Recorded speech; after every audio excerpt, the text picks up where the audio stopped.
Assalamualaikum warahmatullahi wabarakatuh.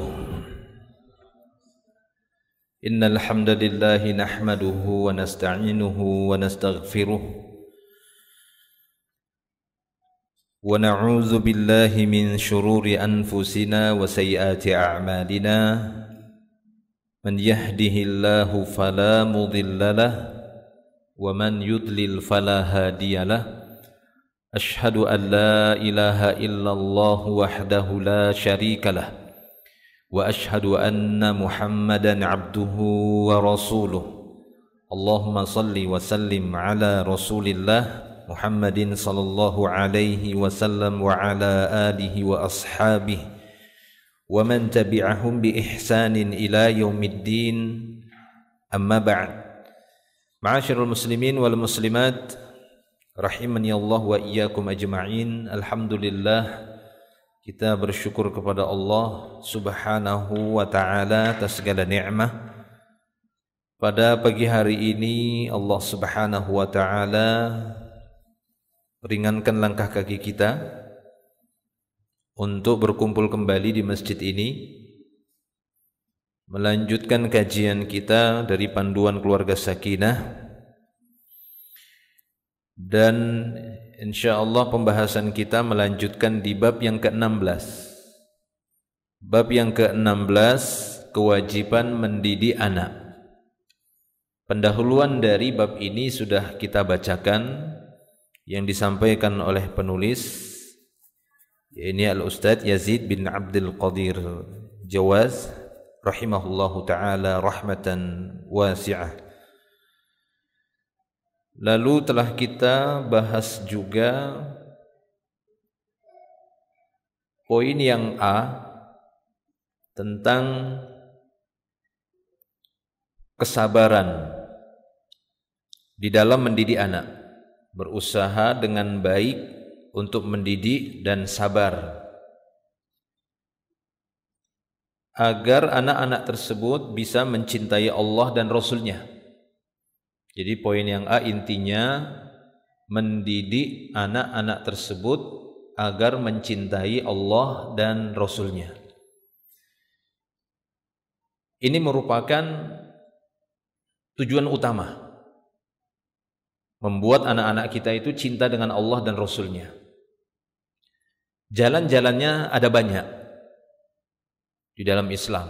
Kita sudah sebutkan sebagian kecilnya, yaitu menghadirkan ataupun menanamkan rasa cinta kepada anak-anak tersebut terhadap Al-Quran, baik itu membacanya, menghafalnya, minimalnya mereka senang untuk membaca Al-Quran tiap hari, rindu dengan mushaf, ya, rindu dengan mushaf, memuliakan mushaf. Ini hal-hal yang minim dulu ini. Ya, senang dengan mushaf itu, dibawa kemana-mana, ataupun kita dapati mereka memuliakannya. Makanya ada sebagian ahlul ilmi sangat menyukai di antara memuliakan mushaf itu, karena ada kalamullah, kata mereka, dengan menciumnya.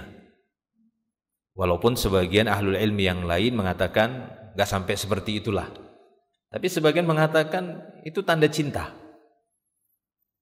ya, sehingga mereka menciumnya. Karena di dalamnya itu kalamullah. Kalamullah itu sifat, ya, kalamullah itu adalah sifat Allah yang berkaitan dengan sifat Allah Subhanahu wa ta'ala, maka sama seperti yang disifati, ya, sama yang seperti disifati. Makanya boleh kita berta'awudz dengan kalimat Allah. Ya, a'udzu bi kalimatillahi tammah. Aku berlindung dengan menggunakan kalimat-kalimat Allah. Itu sifat. Taib, ya. Maka ini minimalnya. Karena ini yang kita katakan hari ini dari peninggalan ataupun bukti Islam hari ini yang bisa kita katakan, kita banggakan. Dan itu bisa kita buktikan terjaga orisinalnya, ya, Al-Quran, mushaf, ya. Al-Quranul Karim. Ini bentuk mukjizat Nabi yang sampai hari ini dipertahankan, dijaga oleh Allah Subhanahu wa taala. Itu salah satu sebabnya. Supaya anak-anak tersebut tumbuh rasa cintanya kepada Allah dan Rasul-Nya. Kata para ulama bahwasanya ibadah, kita sudah bahas bahwasanya ibadah.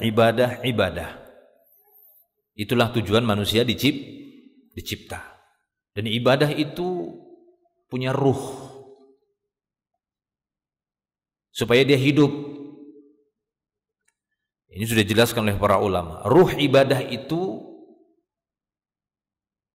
yang pertama dari 3 adalah mahabbah. Cinta. Ya, sebagaimana Ibnu Qayyim mengatakan bahwa jika diumpamakan ibadah itu seperti seekor burung yang dia bisa terbang dengan kedua sayapnya dan memiliki kepala untuk mengarahkan kemana arahnya, karena dia akan terbang. Itu ibadah. Ibadah itu menuju Allah. Maka kepala burung itulah mahabbah. Maka ibadah itu dianggap seperti burung tanpa kepala kalau ibadah itu tanpa ada rasa cinta. Ya, sulit anak-anak itu tumbuh besar tapi cintanya kepada Allah itu kecil.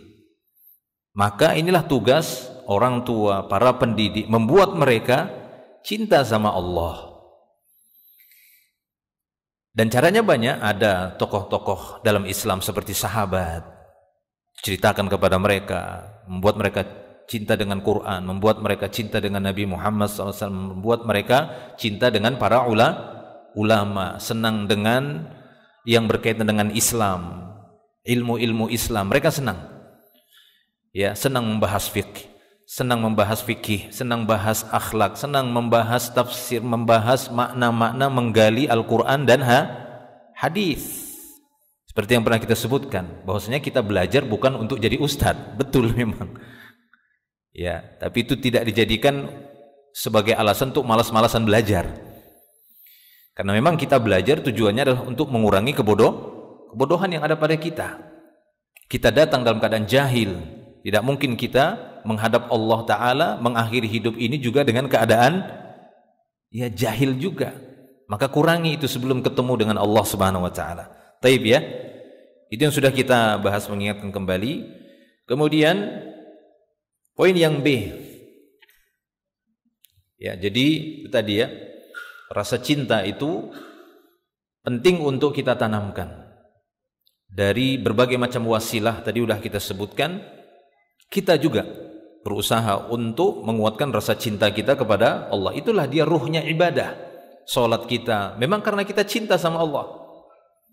Nah, 2 sayap itulah dia khauf dan roja. Di sisi lain kita ada rasa takut. Maka begitu juga kita mendidik anak-anak kita. Tanamkan rasa takut dia kepada Allah. Takut disiksa di dalam neraka. Takut berbuat kejahatan, takut buat maksiat. Takut melanggar larangan-larangan di dalam Islam. Kita tanamkan rasa takut itu. Lalu dibarengi juga dengan roja. Kasih mereka harapan bahwa mereka dengan kekurangan-kekurangan seperti itu bisa juga masuk surga, bisa mendapatkan rahmat Allah, bisa mendapatkan ridhonya. Karena itu seperti 2 sayap, kata Ibnu Qayyim. Kalau satu saja patah sayap burung itu, bisa nggak dia terbang? Nggak bisa, walaupun ada kepalanya. Begitulah sulitnya ibadah itu sampai nantinya. Kalau yang ada pada anak itu cuma ketakutan saja, tanpa ditanamkan rasa harapan, cita-cita. Harus ditanamkan, dia harus punya cita-cita yang tinggi. Begitu juga ketika hanya ditanamkan cita-cita tapi tidak ditanamkan rasa takut kepada Allah, takut dengan pelanggaran, takut dengan kemaksiatan. Ya, akhirnya dia tidak ada rasa takut. Tidak ada rasa hormat, karena takut yang benar itu akan memunculkan ta'zim, penghormatan. Takut dengan para ulama, maksudnya menghormatinya. Karena mereka menjunjung tinggi ilmu Islam misalnya, atau guru-guru, ustadz-ustadz, kita tanamkan ya untuk rasa takut, anak-anak tersebut takut kepada mereka, dalam artian memuliakan mereka, sehingga tidak mendurhakai mereka dan tidak menyelisihi nasihat-nasihat orang tua ataupun guru, ya, alim ulama dan semisalnya. Taib. Nah, kemudian kita masuk ke poin B. Itu sudah kita bahas sebenarnya, mengulangi dikit. B, betul ya, sekarang yang B ya? Nah, iya. Takut saya lupa. Mengajarkan kalimat yang baik serta bacaan Al-Quran sejak dini. Setelah tadi menanamkan mahabbah dengan sabar, pastinya harus dengan sabar. Karena untuk membuat seorang manusia atau seorang anak itu cinta, itu nggak gampang. Ya, begitu juga untuk orang-orang dewasa. Membuat secara umum manusia atau kaum muslimin yang sudah masuk Islam saja, kita buat mereka betul-betul sangat cinta kepada Allah, itu bukan pekerjaan yang gampang. Memotivasi mereka, ya, menggiring mereka supaya cintanya mereka kepada Allah itu betul-betul lebih mereka dahulukan daripada selainnya. Itu kan tidak gampang. Bahkan kita saja masih berusaha untuk itu. Kita saja. Kita saja masih mengusahakan diri kita agar Allah yang lebih kita cintai daripada selainnya. Kita aja masih berusaha itu. Kadang kita diuji oleh Allah Subhanahu wa taala. Bukti cinta kita kepadanya, ya, dengan sesuatu yang kita harus dipilih, harus memilih antara memilih Allah Subhanahu wa taala ataupun selain yang kita dahulukan. Taib. Ya, maka bersabarlah untuk semua itu. Terutama untuk mendidik generasi kita, anak-anak kita, itu butuh kesabaran dan bisa kita katakan butuh waktu yang panjang. Ya, membutuhkan waktu yang panjang, karena membangun sesuatu itu nggak bisa terburu-buru, ya, harus perlahan-lahan, pelan-pelan, dengan kesungguhan, dan jangan lupa sering-sering berdoa kepada Allah, meminta kepada Allah Subhanahu wa taala agar dimudahkan di dalam mendidik anak-anak kita, generasi kita. Karena kemampuan kita yang terbatas ini, lalu kita bersandar dengan kemampuan sudah terbatas, lalu harapan kita hanya pada kemampuan saja, maka jauh nanti akhirnya. Ya, taib. Yang B, mengajarkannya kalimat yang baik serta bacaan Al-Quran sejak dini. Ya, yang B ini lebih kepada talqinul lisan. Ya, talqinul lisan, yaitu menuntun lisan anak, menuntun lidah mereka agar terbiasa dengan kalimat-kalimat Allah, dengan kalimah thayyibah. Karena kalimah thayyibah, ya, kalimat-kalimat yang hasanah, itu akan naik menuju Allah Subhanahu wa taala dibawa oleh malaikat. Sebagaimana sebaliknya kalimah yang sayyi'ah, ya, kalimah yang khabithah, fahishah, kalimat-kalimat yang buruk, kalimat yang kotor dan yang semisalnya, itu akan berputar-putar di langit, gak akan sampai kepada Allah. Lalu dia akan kembali kepada yang mengucapkannya dan dicatat sebagai dosa. Nah, ini dia. Jadi berusaha membiasakan, melatih lidah anak, memperdengarkan kepada mereka kata-kata, kalimat-kalimat, supaya lisan mereka juga terikut. Karena lidah ini akan terikut dengan apa yang biasa dia dengar. Apa yang didengar oleh manusia umumnya, apalagi anak-anak, itu akan direkam. Karena kita dicipta oleh Allah Subhanahu wa taala itu punya jaringan akal, otak yang dia mampu merekam. Apa yang dilihat, apa yang didengar itu mampu direkam. Kita saja mungkin masih bisa mengeluarkan rekaman apa yang pernah kita dengar pada waktu kecil. Ya. Walaupun mungkin kalau kita dipaksa hari ini untuk mengingatnya kembali agak sulit, tapi ada kejadian-kejadian tertentu sehingga membuat kita ingat lagi. Oh, ini dulu pernah saya dengar waktu saya kecil. Ada bapak-bapak dulu dengar waktu saya masih SD. Nah, dia ngomong ini. Ingat lagi kita. Berarti ada rekaman, ada memori. Ya, apa yang pernah kita lihat, apa yang pernah kita dengar, sama keduanya itu. Nah, oleh karena itu sebagai orang tua di rumah, demikian juga para pendidik sebagai ganti dari kedua orang tua, sebagai wakil dari kedua orang tua di lembaga-lembaga pendidikan dan sekolah.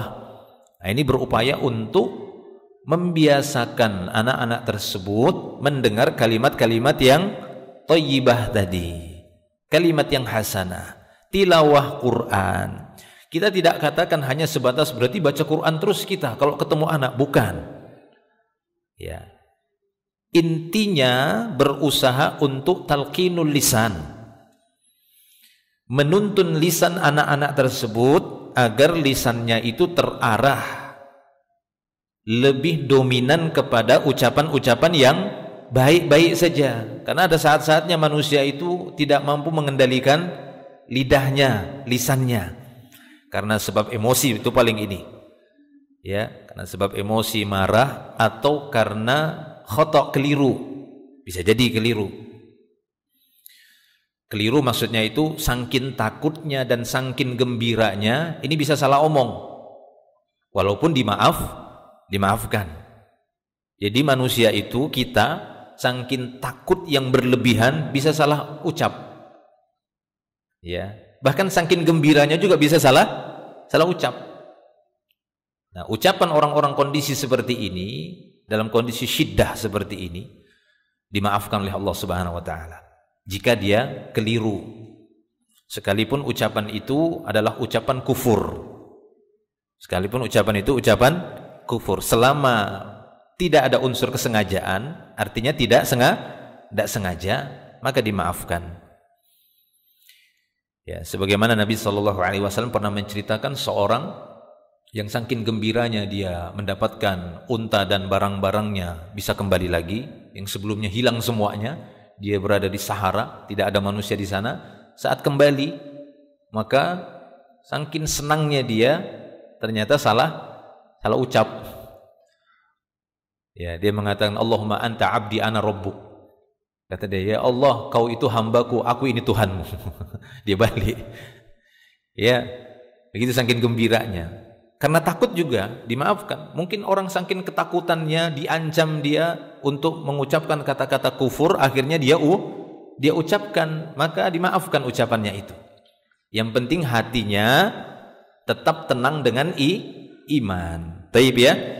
Nah, maka semaksimalnya orang tua berusaha untuk mengambil wasilah-wasilah, sarana-sarana yang bisa melatih dan mengarahkan lisan anak tadi.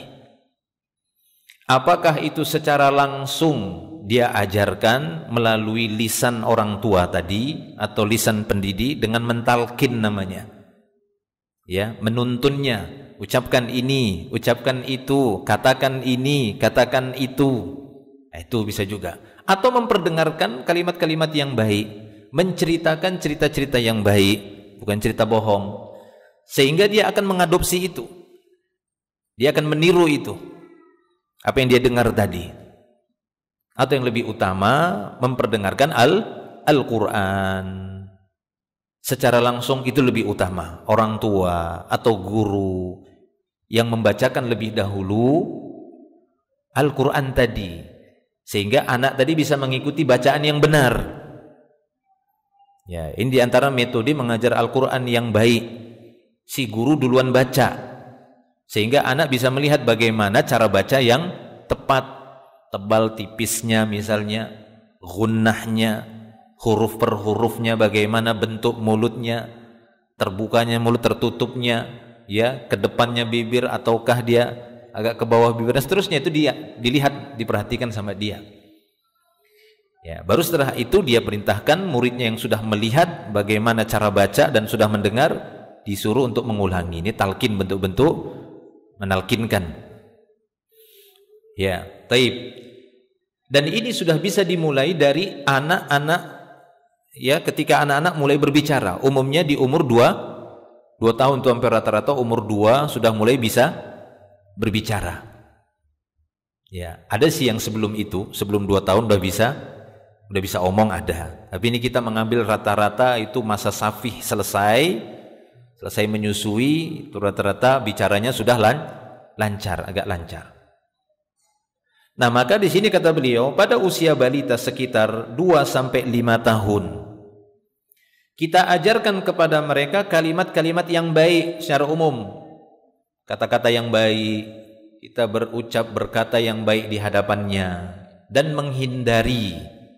menghindari kata-kata yang kotor, kata yang keji, yang fahisyah, sayyi'ah, dan yang semisalnya. Ya. Kalaupun kelepasan, ya maka harus ditimpali, ditambah lagi, diikuti dengan kata-kata yang baik yang lebih banyak. Itu obatnya seperti itu. Ya. Wa atbi'is sayyi'atal hasanata tamhuha, kata Nabi. Ikuti sebuah sayyi'ah itu dengan hasanah. Kalau orang tua ataupun pengajar misalnya terlanjur mengucapkan kata yang keliru, maka dia harus menambahi setelah itu, dia ikuti setelah itu kata-kata yang hasanah untuk menambalnya. Terus perbanyak kalimat-kalimat yang baik di hadapan mereka supaya ketutup. Ya, supaya ketutup. Supaya dia menghapus yang sayyi'ah tadi. Kalimah yang sayyi'ah tadi jadi terhapus. Baik ya, jadi itu kalimat-kalimat baik. Serta bacaan Al-Quran. Dan lebih utama itu adalah orang tua yang baca langsung atau guru. Jangan dia buru-buru suruh baca sendiri. Karena sifat anak itu adalah mencontoh. Tidak ada anak itu langsung tahu dia baca Quran yang benar. Ya, makanya sangat diharapkan orang tua, seharusnya orang tua, ya kaum muslimin lah secara umum, bekal yang harus dimiliki sebelum berumah tangga yaitu sudah bagus bacaannya gitu. Kita tidak katakan harus dapat sanad, enggak ya, tapi setidaknya kaidah-kaidah huruf yang standar ataupun tajwid, hukum-hukum tajwid yang standar sudah dimiliki oleh pasangan suami istri. Ini idealnya seperti itu sebelum menikah. Ya, sebelum menikah. Karena apa ya? Karena seperti ini tidak terbentur, akhirnya tidak terbentur dengan permasalahan ini. Kebanyakan kan hari ini kaum muslim khususnya di Indonesia lah, terbentur itu dengan ini, akhirnya sangat mengandalkan guru dari luar. Guru dari luar boleh-boleh saja, tapi kan sifatnya itu sudah peningkatan harusnya, bukan yang dasar-dasar. Yang dasar-dasar itu sangat diharapkan itu kedua orang tua. Mentalkinkan kalimat-kalimat pendek, surat-surat pendek yang paling utama, minimalnya Al-Fatihah itu orang tua yang ngajarkan. Minimalnya itu, yang ngajarkan anak itu salah satu dari keduanya lah. Kalau ayahnya sibuk, ya ibunya. Dan ibu yang paling utama ini, karena dia paling sering di rumah daripada ayah. Kalau ayah kan seringnya itu di luar rumah beraktivitas, bekerja, mencari nafkah. Umumnya seperti itu. Walaupun tetap kedua-duanya diharapkan yang lebih utama mengajarkan Al-Fatihah atau kalimat-kalimat pendek lainnya yang dia jadikan sebagai zikir. Mengajarkan bagaimana pengucapan takbir yang benar, Allahu Akbar yang benar, bukan Allahu Akbar, kan begitu kan? Sesuai dengan tajwidnya, sesuai dengan kaidahnya. Mengucapkan bagaimana cara mengucapkan tasbih yang benar, bagaimana cara mengucapkan tahlil yang benar, dan semuanya. Ya, makanya kata beliau ini, ajarkan kalimat-kalimat yang baik seperti ajarkan kalimat Allah. Ya, dia baru awal memulai berkata-kata. Nah, yang sangat kita sayangkan juga ya di negeri kita lah khususnya gitu ya, mungkin di negeri lain hampir sama ya, terpengaruhnya manusia ataupun ya kaum muslimin lah juga dengan musik-musik. Nah itu ya, dengan musik-musik ya, terus terang saya pribadi juga merasakan dari kecil ya seperti itu, tercampur ya, walaupun ya ibu saya guru agama SD, artinya kecenderungan untuk baca Quran ya sering saya mendengarnya. Tapi dari arah bapak kan tidak. Kan gitu ya. Semoga Allah mengampuninya. Ya. Dari kecil kita sudah SD itu sudah bisa main alat musik kan begitu. Sudah bisa nyanyi kan begitu. Sampai sekarang masih ingat nyanyian itu, nyanyian anak-anak kecil itu. Nah, ini umumnya seperti itu kaum muslimin. Sayang, sangat disayangkan. Sangat disayangkan. Artinya ketika kita faham hal ini, bagaimana Islam itu di dalam mendidik, kita berusaha untuk memperbaiki apa yang kita dapati ataupun kekurangan pada kedua orang tua kita, jangan kita ulangi lagi. Justru kita berusaha untuk memperbaiki. Apa yang kita dapati, orang tua saya berarti salah seperti ini. Iya, semoga Allah mengampuninya. Ya, kita doakan mereka, kedua orang tua kita masing-masing. Apa yang kita dapati pada pendidikan mereka semasa kecil kita yang kita ingat itu kesalahan, mintalah ampunan kepada Allah untuk mereka. Dan kita sebagai anak berusaha untuk memperbaikinya. Jangan terulang lagi seperti itu. Supaya nanti anak kita juga lebih baik lagi, kan seperti itu, bertahap. Ya, dan anak kita, cicit kita lagi lebih baik lagi insya Allah. Kalau tidak ada yang memulai, ya sulit, nanti gitu-gitu terus generasi ke generasi. Ya, lalu dari jalan mana kita untuk mendapatkan pahala mengalir setelah kita meninggal? Kan yang sangat kita harapkan adalah mereka, anak-anak inilah. Kalau teman-teman kita, ya bukan ingin menyepelekan namanya persahabatan ya, bukan. Bagus dan baik persahabatan yang akrab, baik, setia. Tapi yang namanya juga namanya persahabatan ya. Mendoakan kita itu ya palinglah, saya sendiri terus terang, yang namanya ada teman baik, teman dekat. Kalau dia meninggal, ya di hari dia wafat itu aja kita doakan. Besok masih kita doakan dia. Terus terang antum. Besoknya masih kita doakan sahabat kita itu. Hari ketiga, hari keempat, setahun sudah lupa kita sama dia. Tapi kalau anak sampai dia bercucu, dia akan mengatakan, ya Allah ampuni dosa kedua orang tuaku, terima amal kebaikan mereka, maafkanlah kesalahan mereka, ampuni dosa mereka. Seperti itu. Ya. Jadi berusaha untuk memperbaiki generasi dengan melihat demikian. Kalau kita dapati kekurangan-kekurangan pada orang tua kita di dalam mendidik kita dahulunya, jangan marah. Ya kan begitu kan? Jangan salahkan orang tua. Kasih uzurlah untuk mereka. Ya, karena memang kita dapati mungkin tidak seperti hari ini tersebarnya agama, ya, kajian dan yang semisalnya di masa-masa mereka. Nah, kita yang udah dapat hari ini berusaha untuk memperbaiki kekurangan-kekurangan yang pernah dilakukan oleh orang tua kita. Jangan kita ulangi lagi. Usahakan kita untuk perbaiki. Yang nanti akan diikuti oleh anak kita juga. Anak kita akan melihat lagi. Ya. Wah, ayah saya kan sudah melakukan ini. Saya harus pertahankan. Kan seperti itu. Bahkan kalau bisa lebih baik lagi. Ayah saya dulu pernah berbuat baik begini. Ya, maka dia berusaha nanti insya Allah mempertahankan itu dan menambah yang lebih baik. Taib ya. Jadi mengajarkan kalimat-kalimat yang baik, mengajarkan kalimat ya Ismul Jalalah Allah, pengucapan bismillah yang benar, Allahu Akbar, takbir, tahmid, alhamdulillah dan yang lainnya. Atau setiap mau makan ajarkan dengan tangan kanan. Nah, ini ya perbuatan-perbuatan yang baik. Lalu dengan membaca bismillah. Begitu pula ajarkan dan dengarkan bacaan Al-Quran. Nah, sebaik-baik bacaan yang diperdengarkan kepada anak-anak adalah bacaan secara langsung, bukan murotal ya. Walaupun itu sah-sah saja, boleh-boleh saja, supaya mengisi waktu dia lebih banyak mendengarkan Al-Quran. Tapi jangan sampai orang tua tidak pernah membacakan Al-Quran untuk anaknya, sehingga anaknya itu meniru bacaan orang tuanya, melihat dan mendengar bacaan orang tua. Karena itu yang paling diharapkan. Itu yang paling utama. Sebagai contoh, qudwah. Ya. Nah, nanti untuk mengisi waktu mereka nggak apa-apa. Agar mereka lebih senang mendengar bacaan Al-Quran lalu diperdengarkan murotal.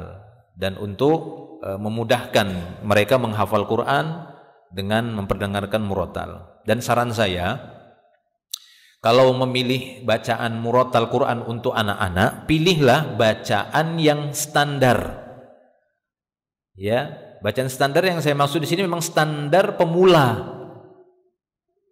Jadi kan ada kan imam-imam misalnya kan yang direkam itu jaranglah rekaman langsung, ada sih ada. Tapi biasanya rekaman itu diambil dari solat. Kalau memang solat ini memang banyak uzur, artinya namanya lagi solat, nggak lihat mushaf kan begitu, hafalan, ya, atau terkadang terbawa dengan makna. Tapi kalau untuk diperdengarkan kepada anak-anak yang masih tingkatan belajar, maka itu kurang pas bacaan-bacaan itu. Nah, yang lebih tepat kita pilih yang standar, terdengar jelas huruf-hurufnya. Ya, terdengar jelas huruf-hurufnya dan tidak dipengaruhi dengan lagu-lagu dulu.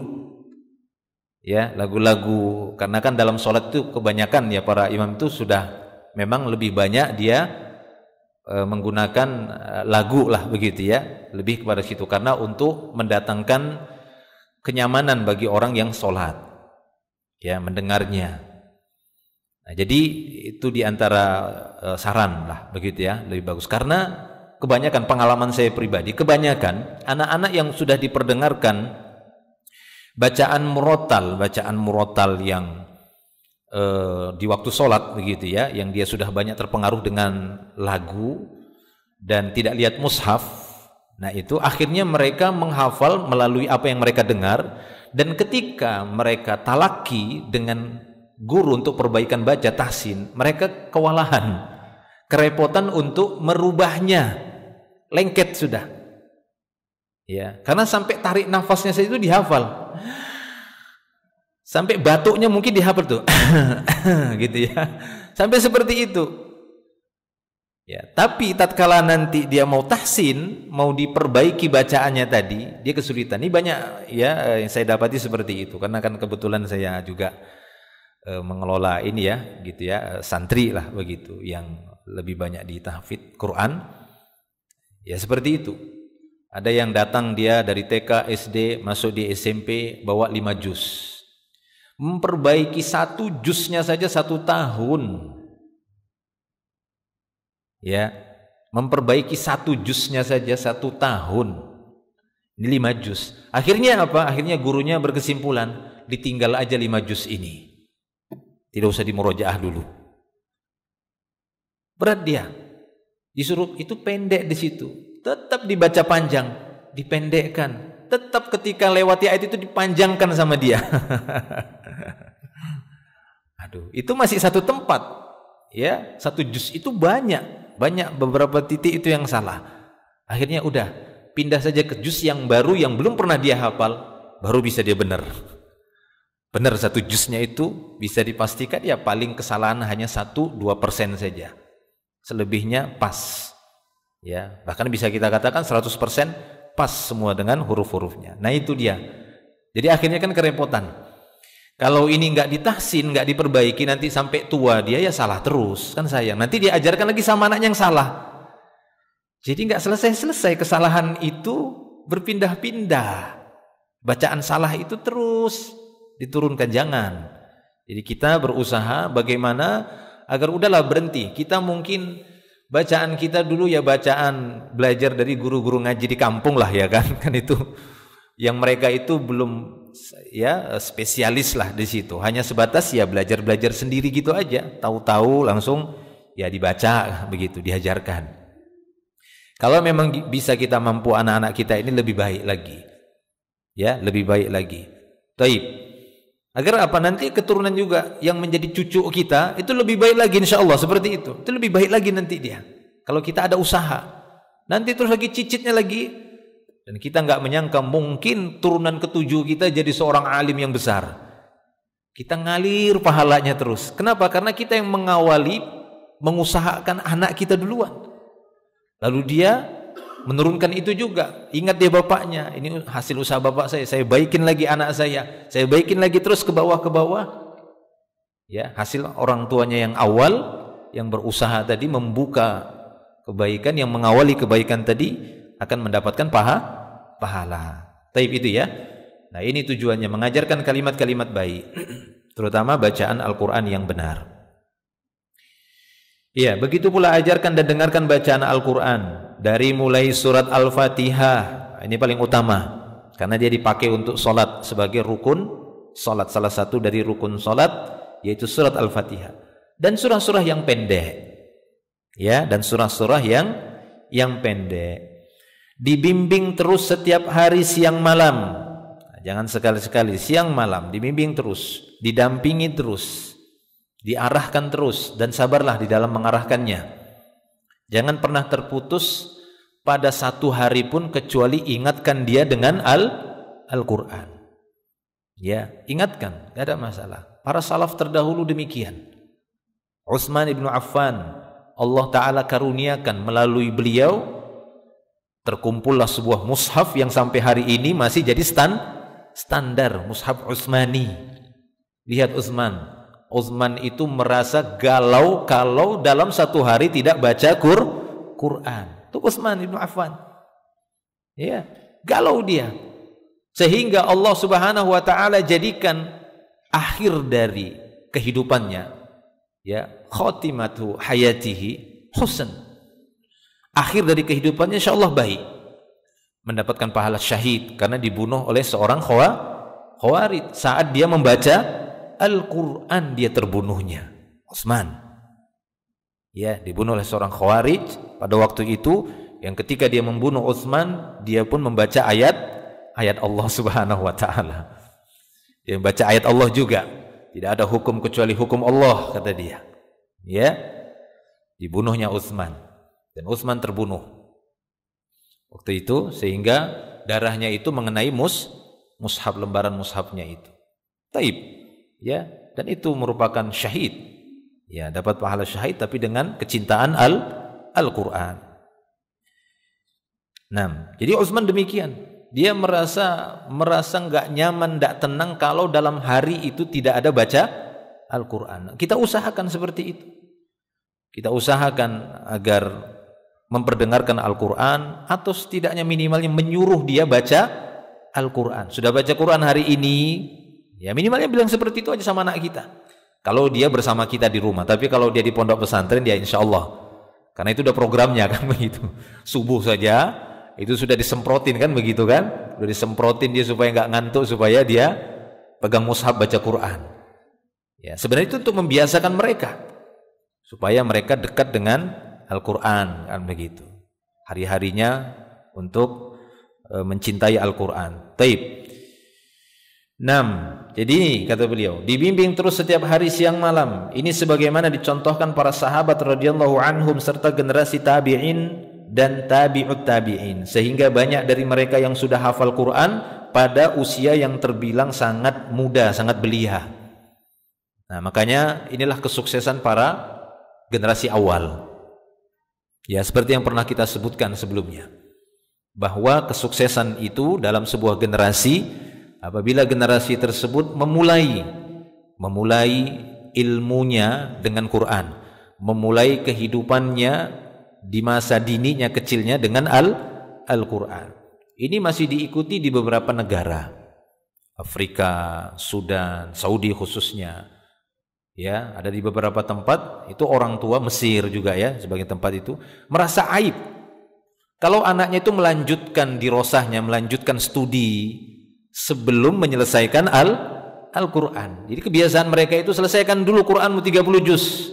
Setelah itu kamu mau jurusan apa yang bermanfaat, enggak apa-apa. Ini kebiasaan.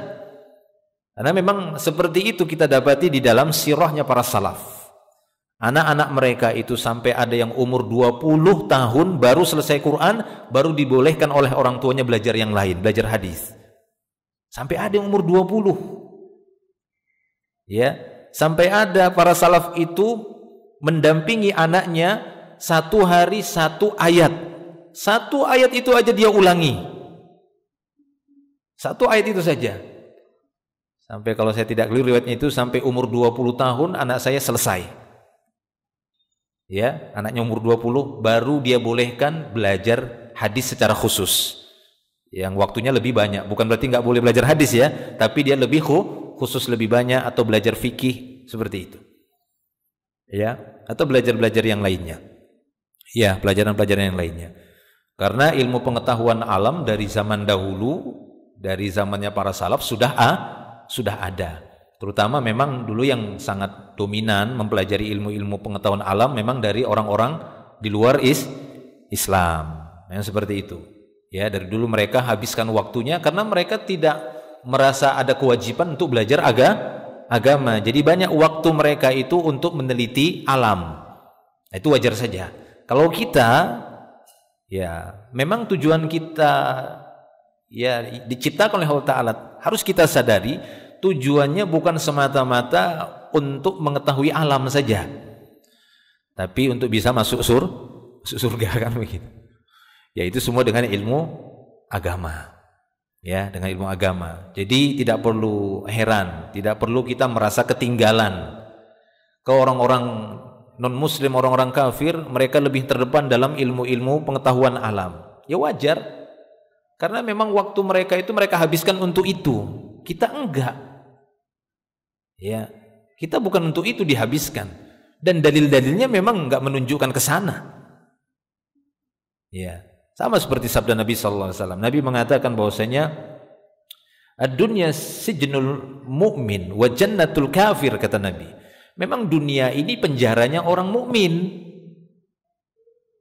dan surganya untuk orang kafir, kata Nabi. Nah, itu saja sudah menunjukkan bagi kita semua memang kita enggak dibebaskan oleh Allah Ta'ala ketika hidup di dunia, dibatasi oleh Allah dengan syariat. Dan untuk tahu syariat belajar dan mempelajari syariat enggak bisa setahun 2 tahun, seumur hidup. Ya, dalam keseharian kita upayakan tadi agar bernilai ibadah, tidak hanya bernilai ya uang saja, kan seperti itu. Taib ya. Nah, ini dia. Nah, makanya tidak heran kalau kita dapati para salaf terdahulu, kita dapati generasi mereka, anak-anak mereka ya terbilang umur masih muda tapi sudah selesai Al-Qur'annya. Sudah menghafal itu. Karena mereka fokus di sana. Ya, fokus di dalam mendampingi anak-anak mereka supaya selesai Al-Qur'an. Ketika selesai barulah mereka nanti pilihkan untuk jurusan yang lain ataupun ilmu, cabang-cabang ilmu yang lainnya yang bermanfaat. Allah telah memberikan kelebihan kepada manusia pada masa kecilnya dengan kemampuan menghafal yang luar biasa. Ya, betul ya. Tapi harus didampingi. Nah, sama seperti tadi yang saya sebutkan, kebanyakan ya yang saya dapati secara langsung anak-anak yang menghafal Al-Qur'an tapi dengan hafalan yang salah, padahal banyak. Mungkin di sana ada yang lebih dari itu. Saya pernah dapat itu 5 juz, ada yang pernah saya dapat itu 10 juz. Ya, kita sabar-sabar perdengarkan dulu, coba 10 juzmu. Hari ke hari, hari ke hari, hari ke hari. Waduh, enggak bisa. Kamu harus ulangi nih. Banyak yang salah, enggak mungkin. Yang salah itu namanya mendidik itu kan harus amanah ya. Ya, itu diantara yang harus dijunjung tinggi oleh para pengajar sebenarnya. Saya juga banyak menegur para pengajar-pengajar yang enggak teliti menyimak ya bacaan murid-murid. Ya. Saya dulu punya guru tahfidz. Dia mampu mendengar 2 atau 3 sekali baca, dia mampu mendengarnya. Bahkan dia tutup mata. Ya. Masih hidup guru saya itu. Guru tahfidz saya, Ustaz Samsul itu. 3 orang itu masih bisa. Dia pukul gini, salah. Salah, ulang. Salah. Ya, kadang kalau ini lagi salah, kakinya main. Salah. Ya. Bahkan saya pernah lihat 4. Dan betul salah. Ada memang orang kemampuan begitu. Ya.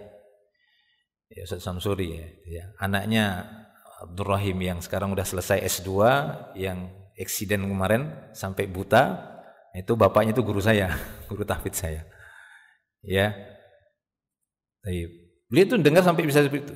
Tapi kalau enggak semua seperti itu, ya. Kadang ada saya dapati guru tahfidz itu yang begitu. Ini memang betul enggak kamu bisa begitu kan gitu ya. Jangan hanya karena malas biar cepat. Ya, biar cepat selesai muridnya, nanti laporan udah selesai semua. Jangan, harus amanah. Kalau memang nggak mampu itu ya satu-satu, betul-betul didengarkan. Karena mengajar itu harus amanah. Ya, jadi bukan cuma sebatas kasih nilai, gitu ya. Betul-betul ini kalau memang belum bisa, katakan belum bisa kamu ini banyak betul salahnya. 1, 2, 3, 4 sampai banyak betul salahnya. Ulangi lagi. Ya, demikian ya. Taib. Karena ada sebagian saya dapati seperti itu. Ya, saya langsung coba, betul nggak kamu itu bisa? Coba baca. Betul nggak dua-dua ini bisa kamu simak? Ya, jangan terburu-buru biar cepat selesai, gitu kan? Nggak boleh seperti itu. Ya, mengajar itu harus amanah. Artinya kalau memang belum mampu seperti itu ya satu disuruh baca, dengarkan. Ya kalau misalnya lama karena banyak jumlahnya itu nanti ya sabarlah besok lagi, dilanjut besok lagi untuk setoran Qur'annya. Taib ya. Tapi memang ada yang bisa seperti itu, bukan nggak ada, gitu ya. Cuma jangan terburu-buru seperti itu, tapi sebenarnya belum mampu. Taib ya. Nah, maka Allah telah memberikan kelebihan kepada manusia pada masa kecilnya dengan kemampuan menghafal yang luar biasa. Oleh karena itu orang tua harus pandai memanfaatkan kesempatan untuk mengajarkan anaknya dengan hal-hal yang bermanfaat pada usia-usia tersebut, terutama pada masa balita atau ketika anak masih berusia di bawah 5 tahun. Ya. Jadi di masa kecil kita upayakan ya untuk bisa menyelesaikan Al-Qur'annya dan sabar. Kita tidak batasi harus sampai berapa tahun. Ya saya pernah tadi sudah saya sebutkan, para salaf itu sampai ada yang menunggu anaknya selesai Quran sampai umur 20-an baru selesai. Karena dia mengambil metode per hari 1 ayat. Ya, per hari 1 ayat. Kalau 360 hari 1 tahun ya kan? Nah, kan begitu. Ya, makanya di antara metode hafalan yang benar itu adalah bukan sebatas setor tinggal. Setorkan 1 juz, berpindah ke juz berikutnya, tinggalkan yang udah pernah disetor itu. Ya, itu bukan hafal namanya. Ya. Ya, harusnya itu tetap dia pertahankan apa yang pernah dia hafal. Itu kita usahakan memang demikian.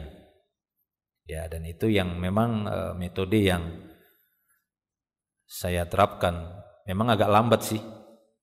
Ya, agak lambat dalam artian mungkin 3 tahun dia hanya 5 juz, 7 juz 3 tahun. Tapi mungkin maksudnya 7 juz itu.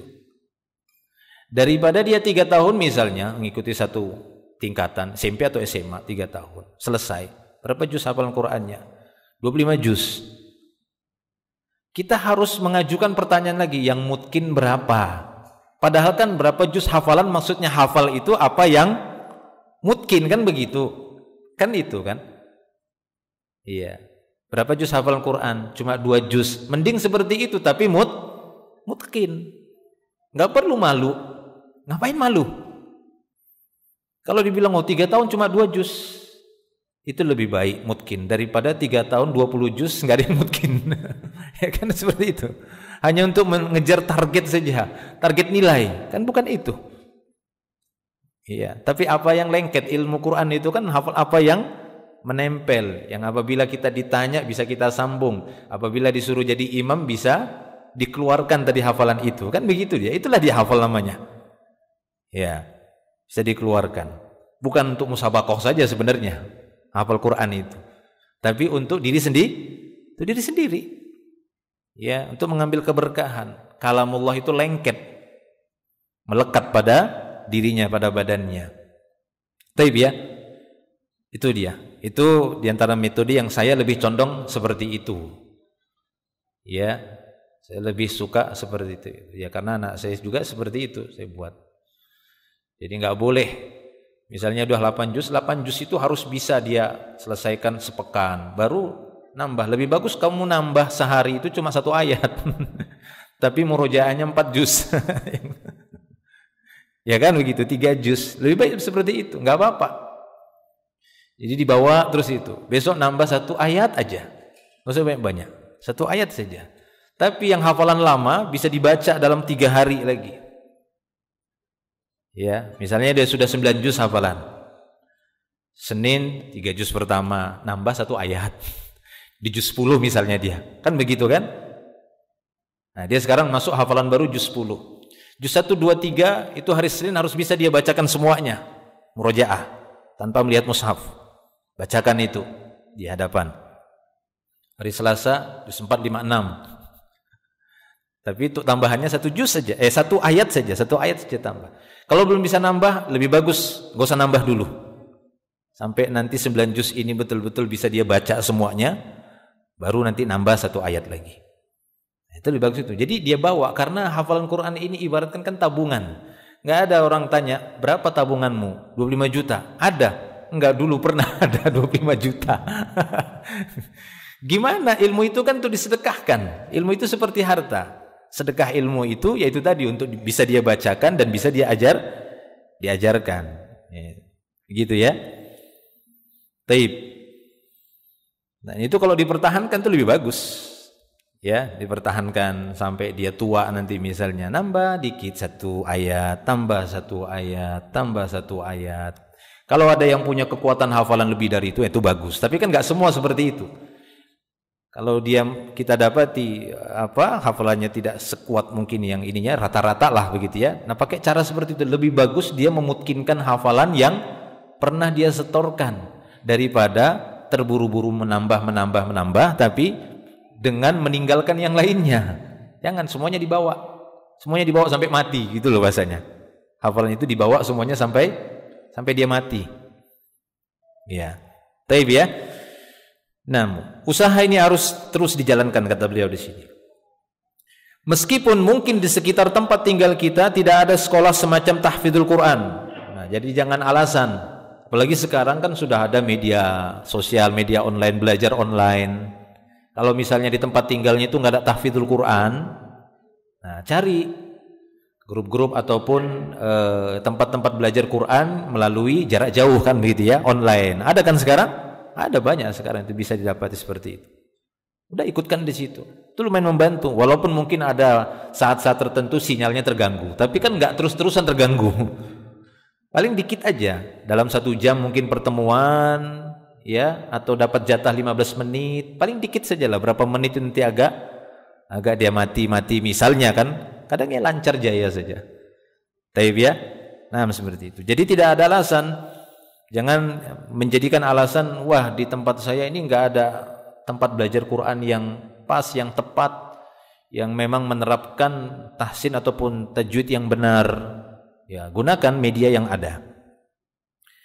Kita dapat mengajarkan hal serupa di rumah kita sendiri sesuai dengan kemampuan kita karena secara hakikat atau pada dasarnya Al-Quran itu mudah.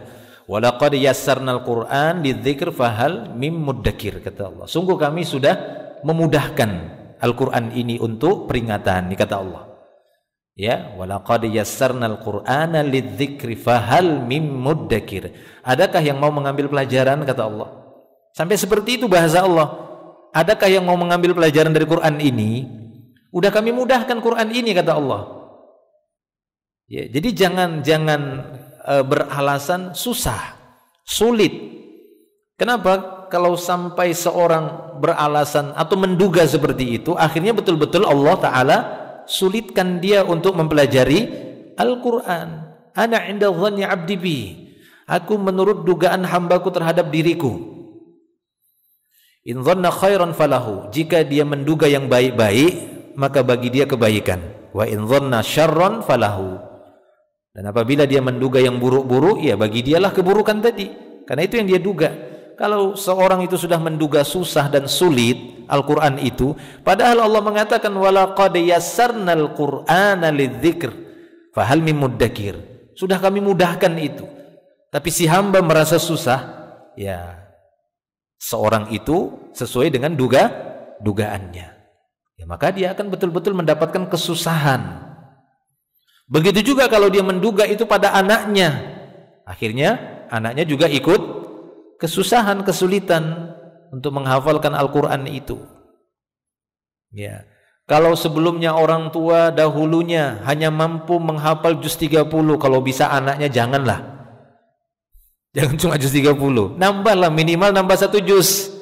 Kalau bisa anaknya nanti sampai dewasa, sampai besar, minimalnya ada hafalan dua juz. Lebih dari itu lebih bagus. Kalau bisa semuanya, walaupun ini bukan wajib ya.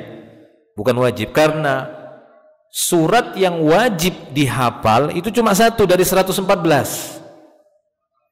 Iya, surah Al-Fatihah saja. Wajib itu.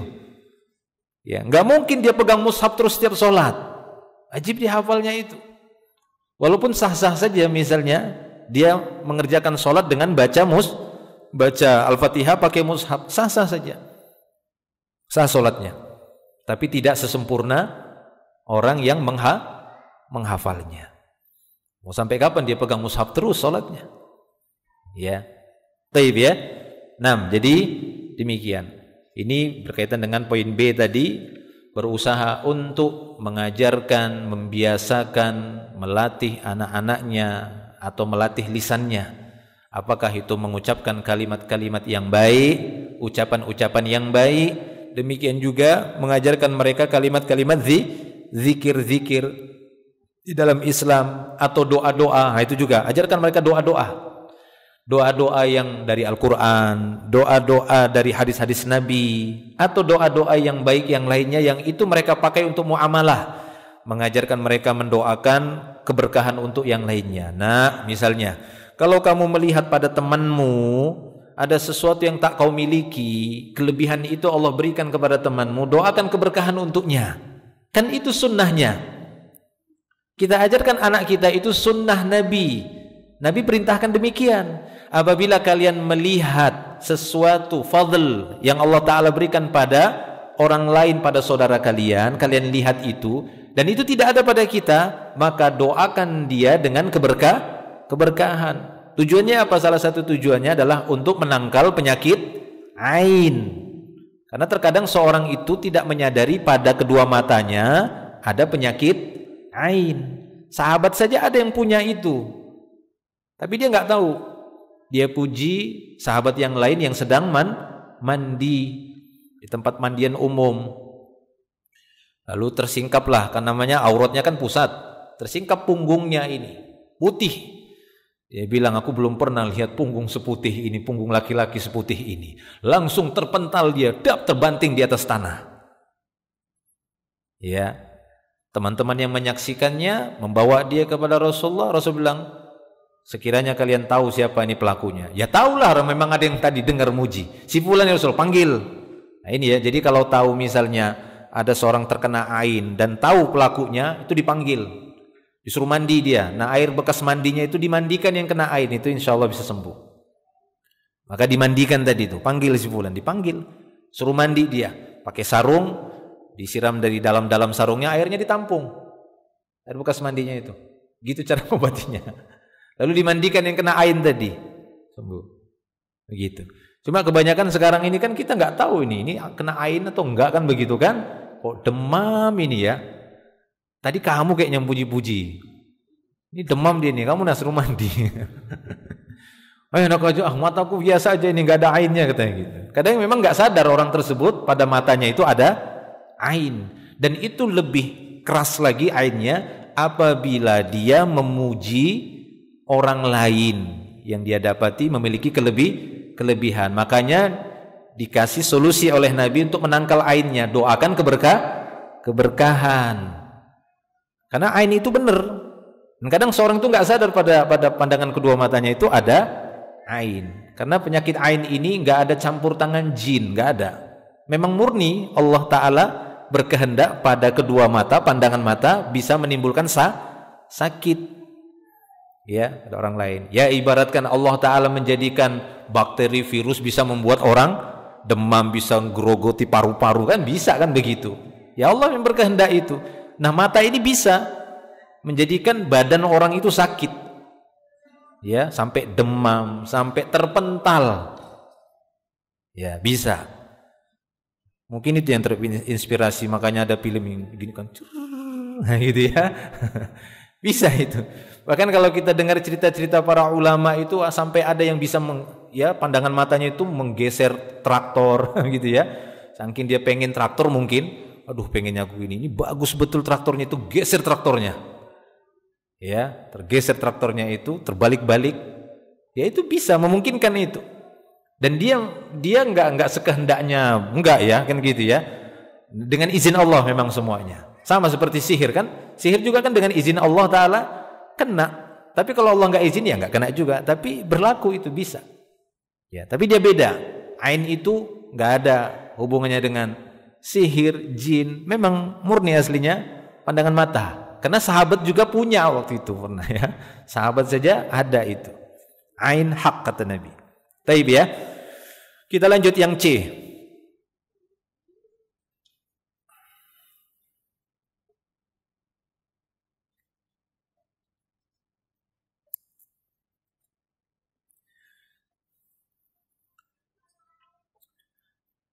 Nah, orang yang punya ain itu lebih keras lagi kalau dia ada hasad.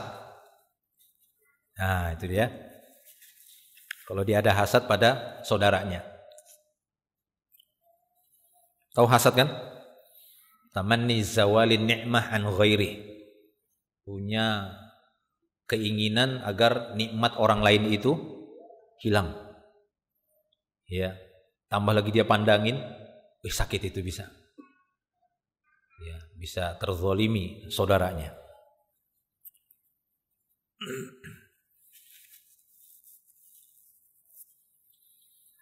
Walaupun kedua itu dipisah ya. Aslinya itu dipisah. Ain itu sendiri tanpa hasad bisa kena. Ya, hanya karena dia mungkin memuji, biasanya begitu. Pakai mata dia puji. Tapi kalau ditambah hasad lagi tambah berat lagi ya. Taib, kita masuk yang C. Yang C kata beliau di antara bentuk pendidikan kepada anak yaitu memprioritaskan perhatian pada sholat dalam pendidikannya. Ini pendidikan sholat, penting ya. Pendidikan sholat merupakan pendidikan yang sangat urgent kita bilang di dalam pendidikan anak. Sholat. Ya, sholat. Kalau sekiranya kita bisa mengulang-ulang setiap hari kata-kata sholat atau fadilahnya yang sahihah kepada anak-anak kita, itu bagus sekali. Supaya dia cinta sholat. Nah, ini tadi ya wasilah cinta kan banyak tadi ya, kita nggak bisa sebutkan. Tapi ini beriringan itu semua bisa mendatangkan cinta. Ya, sholat. Kita sampaikan sholat, keutamaan sholat, ya, pahala sholat. Ya, sholat ini. Yang penting cerita-cerita dan apa yang kita sampaikan itu benar. Karena dulu saya dari SD, saya memang ditugaskan waktu itu, sering ditugaskan untuk membaca fadilah-fadilah sholat. Bukunya tebal. Ya. Cuma setelah saya memahami bagaimana pentingnya untuk mengoreksi hadis-hadis Nabi agar yang kita sampaikan itu kita pastikan benar bersumber dari Nabi. Baru saya tahu yang saya bacakan waktu itu, waktu kecil, banyak yang palsu-palsu, banyak yang mengada-ngada. Fadilah-fadilah. Ada buku itu fadilah-fadilah. Lo ke masjid sana, masjid sini, sampai ke dalam SD saya sudah itu ikut. Ya. Banyak karena keluarga saya memang banyak yang itu. Taib. Ya. Artinya itu sebuah metode yang bagus. Cuma bagi orang tua ataupun pendidik berusaha untuk memfilternya. Artinya memastikan bahwa yang dia ceritakan tentang fadail salat itu adalah benar-benar bersumber dari Nabi. Karena memang seperti itu perintah Nabi. Apa kata Nabi kita sallallahu alaihi wasallam? Ballighu anni. Walau ayat kata Nabi. Ya, Nabi mengatakan muballigh, ballighu anni. Jadilah kalian muballigh yang menyampaikan ayat-ayat, hadis-hadis anni. Tapi pastikan ayat yang kalian sampaikan kepada orang lain, hadis yang kalian sampaikan kepada orang lain itu betul-betul bersumber dari diriku. Ini banyak dibaca oleh mereka. Saya juga sudah hafal ini hadis ini. Ya. Tapi hadis itu dipakai hanya untuk memotivasi agar menyampaikan, tidak diperhatikan kata-kata anni. Balighu anni, kata Nabi. Sampaikan dariku. Ini kan ya pelajaran dari Nabi kita sallallahu alaihi wasallam bahwasanya kalau ingin menyampaikan walaupun itu dikit, tapi pastikan itu benar-benar dari Nabi Muhammad sallallahu alaihi wasallam. Betul itu ayat yang dulu dibacakan oleh Nabi. Betul bahwasanya hadis itu pernah diucapkan oleh Nabi, pernah dilakukan oleh Nabi. Pastikan itu. Bagaimana memastikannya? Ya telitilah hadis itu. Nggak bisa menelitinya, maka cari ulama ahlul ilmi. Ada, pasti ada. Karena Nabi menyebutkan setiap qarn, setiap 100 tahun, maka akan Allah Ta'ala munculkan seorang alim yang akan memperbaiki kembali agama Allah Ta'ala ini. Khususnya hadis-hadis Nabi yang sudah banyak ditambah-tambahi, dikurang-kurangi, yang dipalsukan. Ya.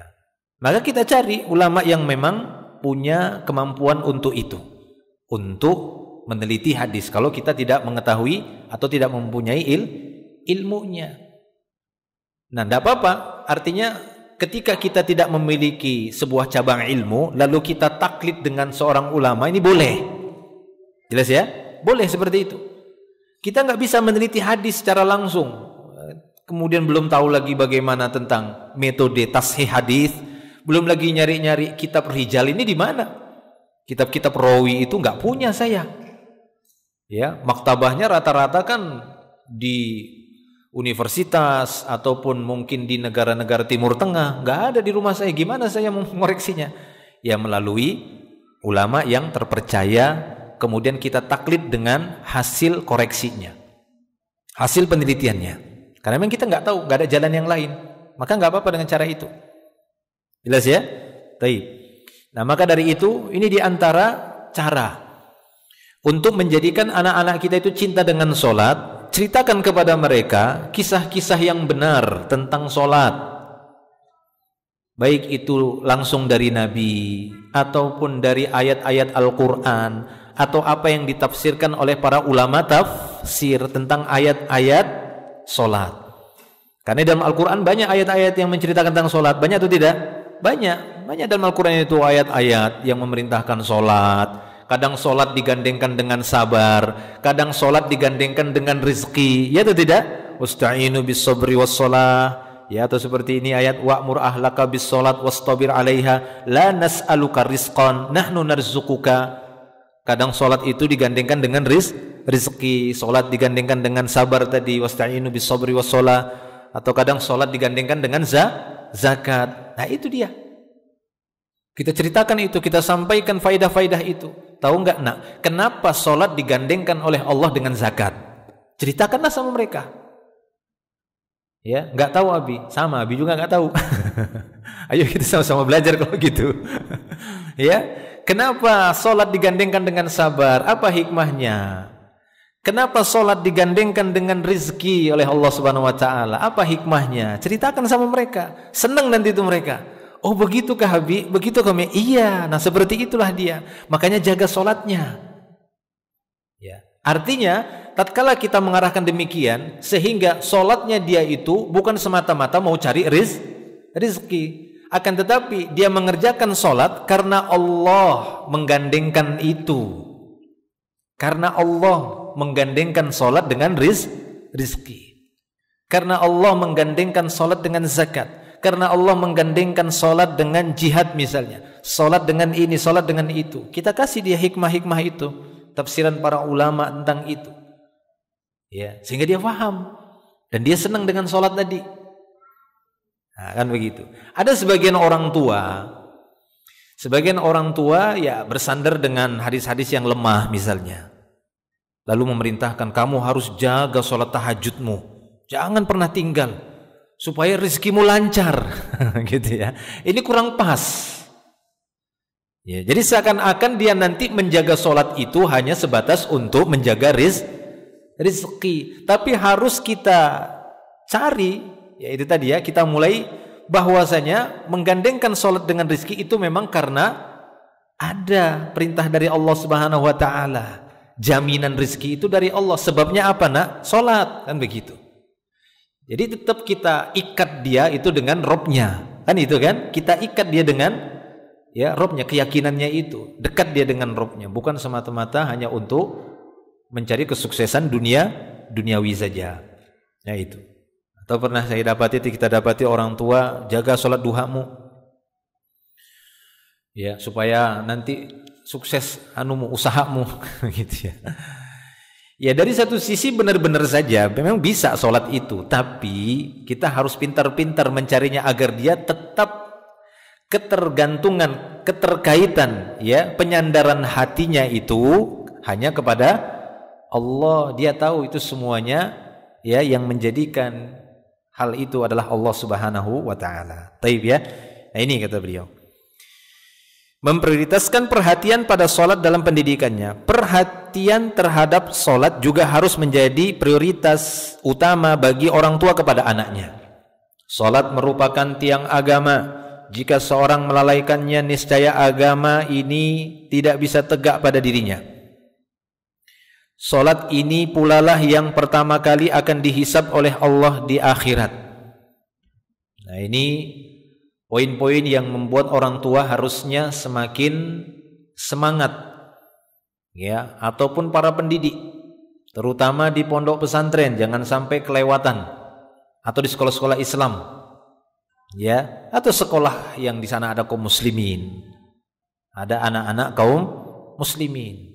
Sering-sering, bahkan tiap hari ingatkan mereka tentang sholat, ceritakan mereka tentang sholat. Sholat ya, perhatikan sholat, ingatkan sholat. Kenapa? Karena Allah Ta'ala juga di dalam Al-Quran bukan 1-2 kali menyebutkan tentang sholat. Berapa kali? Puluhan kali mungkin di sana itu ada. Yang dia beda-beda, kadang digandengkan dengan ini, kadang dia tersendiri. Ya. Nah, maka seperti itu supaya generasi kita itu terbiasa dengan perintah sholat tadi, dan mereka waspada dengan sholat ini, karena ini tadi sebabnya dia tiang agama yang paling pertama nanti dihisab pada hari kiamat. Untuk itulah hendaknya orang tua dengan tiada bosan, nah ini, jangan pernah bosan, senantiasa memberi contoh dengan sholat di awal waktu secara berjamaah di masjid, karena laki-laki wajib melaksanakan sholat 5 waktu di masjid. Kemudian mengajak anak laki-laki yang sudah berumur 7 tahun sholat di masjid. Jadi para ulama mengatakan anak-anak dibawa ke masjid untuk sholat berjamaah. Untuk sholat berjamaah ya, maksudnya 5 waktu. Itu diupayakan ketika umurnya sudah mencapai 7. Sebelum itu tidak terlalu dianjurkan. Bahkan ada di antara mereka jangan dibawa dulu. Ya. Jadi yang kita harus bedakan ya, membawa anak ke masjid untuk sholat sama di luar kegiatan sholat, itu lain lagi. Jelas? Nah gitu ya. Ini yang kita bahas, yang diwanti-wanti ataupun yang diingatkan tanbih oleh para ulama ketika sholat. Karena sholat itu yang diperlukan adalah ketenangan. Nah itu dia. Kadang ada yang dibenturkan, anak-anak kok nggak boleh dibawa ke masjid. Nah ini ya, jadi pisah dulu. Kan tidak 24 jam kegiatan sholat dalam masjid, kan enggak kan? Nah begitu. Tapi ketika di waktu sholat, bawalah anak-anak yang sudah mumayyiz itu. Karena dia akan bisa diarahkan dan sholat jamaah itu tetap terjaga ketenangannya. Sehingga tidak ada yang terganggu. Karena nggak boleh, haram hukumnya mengganggu orang yang sedang sholat berjamaah, khususnya sholat wajib. Haram hukumnya. Makanya Nabi SAW pernah marah ketika mendengar suara jalabah. Tahu suara jalabah ya? Suara kaki yang kayak terburu-buru seperti itu. Selesai sholat, apa itu tadi? Aku mendengar suara jalabah. Maka sahabat mengatakan, kami tadi terburu-buru ya Rasulullah supaya mendapatkan sholat, mendapatkan ruku. Nah, jadi terganggu. Dan banyak hadis yang lain menunjukkan itu. Jangan sampai sebagian dari kalian mengangkat suaranya lebih tinggi, mengganggu orang yang sholat. Gak boleh mengganggu orang yang sholat. Ya, jelas ya. Jadi untuk orang yang sholat maksudnya. Jadi ketika di waktu-waktu sholat, bawalah anak-anak ke masjid untuk mengikuti sholat berjamaah, anak-anak yang sudah mumayyiz. Yang sudah bisa diarahkan, umumnya itu umur 7 tahun. Sehingga nggak dianjurkan kalau di bawah itu, karena khawatir mengganggu orang sholat. Dan yang dosa adalah orang tuanya yang menanggung dosa semua jamaah yang merasa terganggu. Berapa orang itu? Kalau ada 100 terzolimi ditanggung sama si orang tuanya sampai hari kiamat. Ketika dihisab oleh Allah, ini sholatmu pada tanggal sekian, jam sekian ini nggak beres ini, kamu kesana kesini gini. Iya ya Allah, ada yang ganggu itu. Panggil, kan semua dihisab. Nih anak ini, oh masih anak-anak, mana bapaknya? Kan seperti itu, adil Allah Subhanahu Wa Taala. Dipanggil bapaknya, ya maka kekurangan sholat orang ini dia diambillah dari bapaknya tadi, kan begitu. Nih mana nih, ambil pahala sholat untuk nutupin, kan seperti itu. Karena sholatnya itu menjadi bolong gara-gara anak yang ribut tadi. Ya, jadi kacau galau dia, marah dia dalam sholat, aduh, gitu-gitu ya. Jadi nggak tahu lagi dia sudah apa yang itu. Jangan. Tapi kalau di luar 5 waktu silahkan, kan begitu ya. Ya ini masih ada kelonggaran seperti di majelis taklim seperti ini. Ini lebih ringan lah daripada sholat atau kegiatan acara yang kan banyak. Sholat berapa menit lah sholat berjamaah itu? Paling lama 15 menit. Ya, saya juga pernah nasihatin seorang ikhwan. Kebetulan ya dia cuma singgah di masjid itu. Saya juga singgah di situ. Ya, saya dapati anak-anak tersebut, anak-anak dia dititipkan kepada dia. Di saat laki-laki akhirnya lagi sholat, lari sana lari sini. Saya perhatikan itu yang apalagi yang udah sepuh-sepuh itu, sampai noleh itu ngeliatin anaknya lagi sholat. Selesai sholat, saya bilang, antum dari mana? Singgah tadi Ustaz. Sendiri sama anak ini? Enggak, sama istri. Nah, jadi gini manajemennya.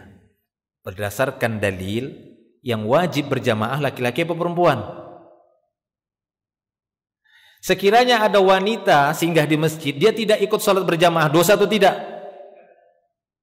Nah, kan begitu. Dia tidak dosa.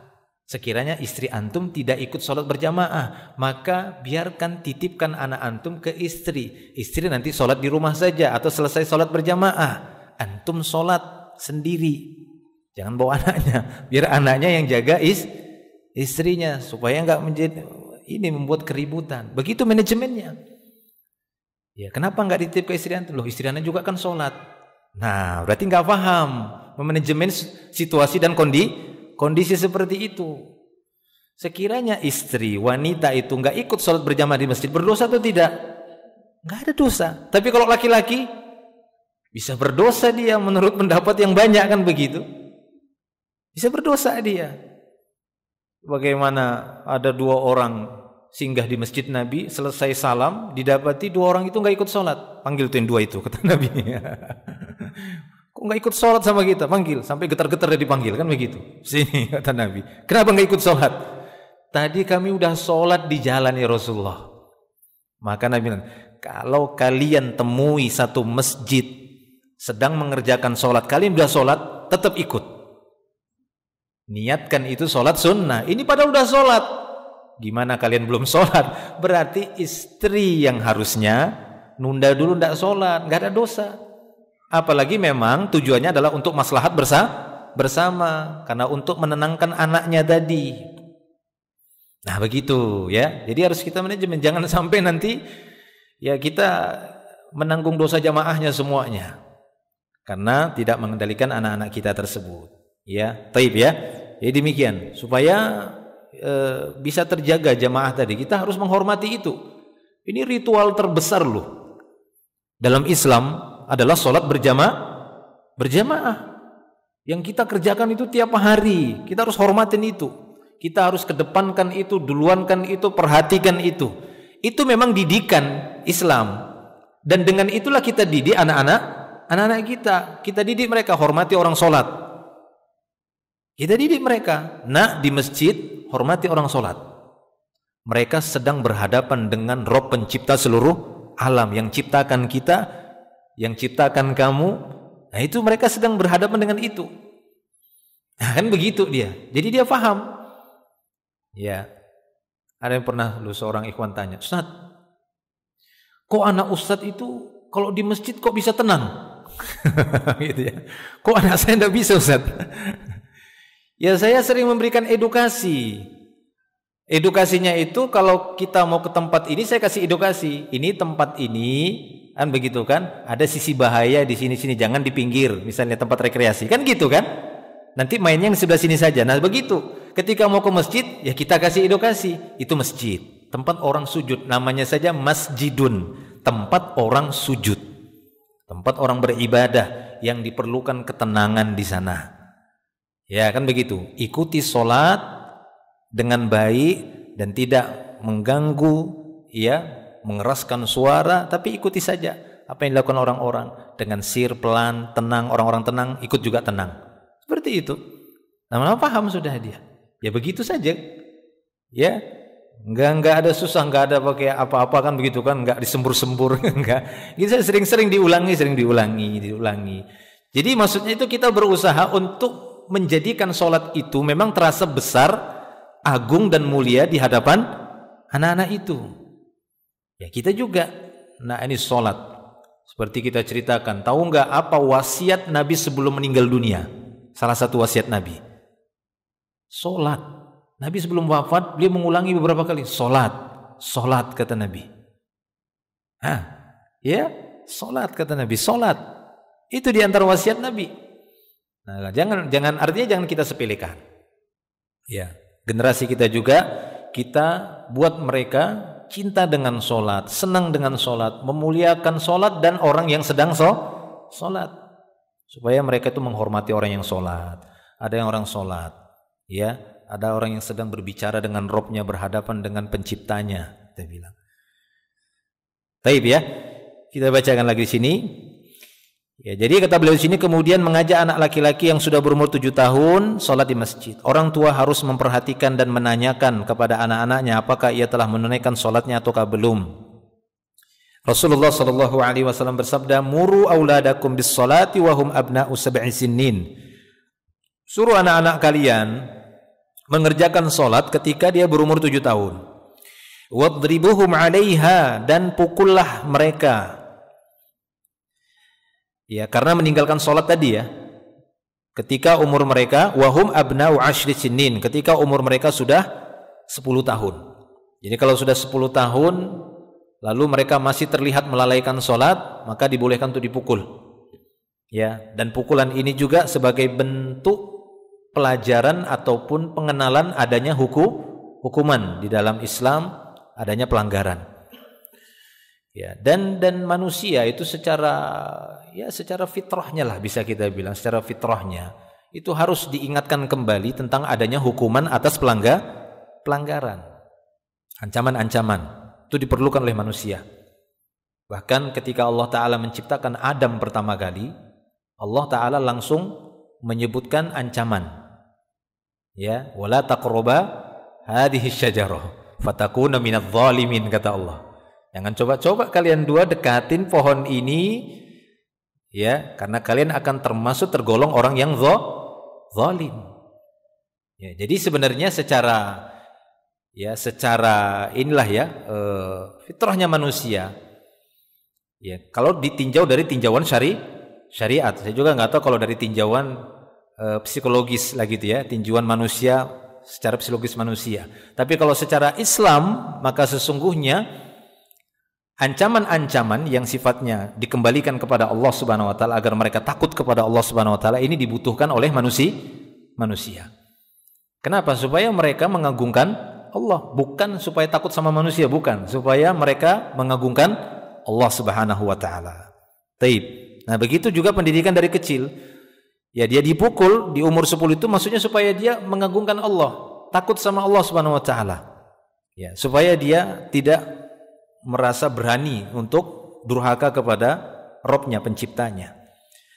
6. Wa farriqu bainahum fil madaji, dan pisahkan mereka di tempat tidurnya. Maksudnya antara anak laki-laki dan perempuan umur 10. Kalau memang mampu, umur 10 kamar anak laki-laki, anak perempuan dipisah. Tapi kalau anak laki-laki sama laki-laki jika mampu, kasurnya yang dipisah. Nah, begitu ya, kasurnya yang dipisah. Ataupun mungkin belum punya dana, belum punya biaya, masih satu kasur, kemudian selimutnya dipisah. Masing-masing punya selimut. Jangan biarkan mereka berdua satu selimut, pisah selimutnya. Tapi kalau memang mampu nanti kasurnya masing-masing. Walaupun dia berdekatan, maksudnya dipisah kasur, bukan satu kasur gitu ya. Paham ya? Kasur-kasur sendiri walaupun berdekatan gitu ya. Ya, kalau belum bisa masih satu kasur ya minimalnya beda selimut, karena ada hadis-hadis Nabi mengatakan tidak boleh laki-laki dengan laki-laki yang lain tidur dengan satu selimut, nggak boleh. Ya, itu selimut laki-laki sama laki-laki itu nggak boleh, kecuali suami istri itu boleh satu selimut. Karena kalau beda-beda selimutnya itu berarti lagi marahan berarti. Taib ya. Nah, demikian. Tapi kalau anak laki-laki anak perempuan usahakan untuk pisah kamarnya, laki-laki dan perempuan. Mengajak istri dan anak-anak untuk mengerjakan sholat di awal waktu ialah salah satu perintah dari Nabi Muhammad SAW. Sebagaimana Allah Subhanahu Wa Taala memerintahkan kita untuk tetap bersabar dalam menunaikan kewajiban tersebut, termasuk sabar dalam mengingatkan istri dan anak kita untuk tetap menegakkan sholat. Allah Subhanahu Wa Taala berfirman, wa'mur ahlaka bis sholat. Perintahkan keluargamu melaksanakan sholat. Apakah sekali aja? 2 kali? 3 kali? Terus berapa kali? Sesering-sering mungkin. Ya, karena perintah ini mutlak, maka sebanyak-banyaknya, sesering-seringnya ingatkan sholat, terutama waktu-waktu sudah mendekati waktu sholat. Ingatkan dia lagi. Ya, di 5 waktu tadi ingatkan dia. Ya. Ataupun pada perkara waktu-waktu yang lain yang bukan waktu sholat, tapi tujuannya untuk mengingatkan mereka atas kemuliaan sholat. Wa'mur ahlaka bis sholati wastabir 'alaiha. Perintahkanlah keluargamu melaksanakan sholat dan sabarlah di dalam mengerjakan itu. Maksudnya dalam memerintahkan mereka mengerjakan sholat. La nas'aluka rizqan. Kami tidak meminta kepadamu rizki. Nahnu narzuquk. Kamilah yang memberikan rezeki kamu. Wal akibatu littaqwa, dan akibat yang baik di akhirat itu hanyalah bagi orang-orang yang bertakwa. Jadi kita dapati pada ayat ini Allah Subhanahu Wa Taala menggandengkan antara perintah sholat dan rezeki. Ya. Hal ini menunjukkan bahwasanya tidak ada hubungan sebenarnya. Ya, hilangnya rezeki itu gara-gara mengerjakan sholat. Ya kan ada sebagian orang itu, ayo ini udah waktu sholat. Aduh, nanti hilang pelanggannya, nanti nggak mau balik lagi, nanti sudah tinggalkan dunia itu. Tidak ada hubungannya mengerjakan sholat itu kemudian hilangnya rizki. Kami yang kasih rizki kata Allah, perintahkan saja sholat, kerjakan sholat, sabar dalam memerintahkan dan mengerjakan. Masalah rizki urusan kami, kata Allah Subhanahu Wa Taala. Jangan khawatir. Jangan jadikan sholat itu sebagai sebab hilangnya usaha, hilangnya rezeki, hilangnya pelanggan dan semisalnya. Taib. Orang tua wajib mengajarkan istri serta anak-anaknya tata cara wudhu yang benar. Nah, pastinya seperti itu. Ketika diperintahkan ya orang tua agar mengajak anak-anaknya, keluarganya mengerjakan sholat, nah syarat sahnya sholat adalah wudhu, berarti secara otomatis orang tua juga harus mengajarkan tata cara wudhu yang benar kepada anak-anaknya. Tata cara sholat yang benar dari takbiratul ihram sampai salam dan zikir-zikir sesudah sholat 5 waktu. Nah, ini dia. Ajarkan juga hal-hal yang ada di dalam sholat tadi secara bertahap. Kalau bisa di umur 5 tahun itu udah dicicil. Umur 5 udah dicicil. Maksudnya ajarkan di Al-Fatihah. Sebenarnya dari umur 2. Nah begitu ya, sampai 5 tadi kan kata beliau. Nah itu ajarkan zikir-zikir sholat selain zikir-zikir yang lainnya, kalimat thayyibah yang lainnya. Zikir-zikir sholat itu ajarkan. Subhana rabbiyal a'la, ya ucapkan itu. Nanti dia akan tahu di umur 5 tahun ke atas baru dia mulai ajak sholat. Kalau ada anak sebelum itu sudah mau dia ikut sholat, alhamdulillah, karunia Allah berarti itu. Ya kan begitu kan? Tapi kalau secara umur antara 2 sampai 5 itu tadi kita ajari dia kalimat-kalimat. Di antara kalimat yang kita ajarkan adalah kalimat-kalimat yang akan dia baca nantinya di dalam sholat. Itu dari umur 2 dia mulai bicara sampai umur 5. Bagaimana pengucapan tasbih, takbir, tahmid, Bagaimana pengucapan alhamdulillahi rabbil alamin? Dah satu aja. Ayo sebut alhamdulillahi rabbil alamin. Nanti cicil lagi ar-rahmanir rahim sebut. Terus biarkan dia sampai hafal, nanti tambah lagi dan semuanya. Ya, seperti itu. Orang tua wajib belajar dan mengajarkan anak-anaknya tata cara solat, sebagaimana solat yang dicontohkan Rasulullah sallallahu alaihi wasallam. Beliau bersabda, "Shallu kama ra'aitumuni usolli." Solatlah kalian sebagaimana kalian melihat aku solat. Jika seorang anak laki-laki sudah berumur 7 sampai 10 tahun, maka hendaklah seorang ayah mengajaknya ke masjid untuk menunaikan kewajiban solat fardu dengan berjamaah pada awal waktunya. Ini merupakan pendidikan praktis yang sangat bermanfaat, karena dalam benak si anak akan tertanam kebiasaan dan perhatian mendalam tentang kewajiban yang mulia ini. Ada banyak hikmah dan manfaat yang terkandung di dalamnya. Ya, jadi ketika umur 7 sudah mulai diajak anak tadi ke masjid dan dia sudah tahu tata cara solat karena udah dicicil dari umur 5 tadi ya. Dicicil kan begitu ya bahasanya itu ya, secara bertahap diajari gerakan-gerakan itu. Nah, mencapai 7 ketika diperintah sholat, diajak dia ke masjid, dia sudah punya bekal. Nah, tinggal nanti menambah adab-adab di dalam masjid sama adab-adab berjamaah. Berjamaah itu di masjid, maka tidak boleh mendahului imam, itu salah contohnya. Tidak boleh membaca lebih keras dari imam dan yang lainnya kita ajarkan. Nah, itu dia. Lalu berusaha agar menjaga saf. Karena menjaga saf ini pertolongan Allah kepada hamba-hambanya, sehingga hati kita sesama kaum muslimin itu diikat oleh Allah Subhanahu wa taala. Kan sebabnya saf. Nah, itu kita ajarkan sama anak kita. Kenapa nak disuruh kita merapatkan saf dalam salat berjamaah? Karena Nabi mengatakan la takhtalifu ya'ni fis sufuf fatakhtalifa qulubukum. Jangan kalian berselisih dalam saf. Ada yang gini, ada yang agak ke depan, ada yang ke belakang, karena hati kalian akan bercerai-berai. Ajarkan kepada mereka dari mulai kita ajak berjamaah tadi. Jadi adab-adab berjamaah itu kita berikan juga kepada mereka. Jangan cuma diajak disuruh ke masjid tapi enggak tahu adabnya. Ya. Itu sama saja mengajari anak kita itu makan dengan jenis makanan yang dia belum tahu ilmunya. Ya, umur 7 tahun. Ini makanan, ada daging, steak, kan begitu, ada sayurnya, ada pisau, garpu, ada ini. Tapi enggak kita ajari. Udah coba, menurutmu gimana? Diambilnya pisau itu. Ya kan? Dipotongnya jari. Kan hancur kan? Seperti itu.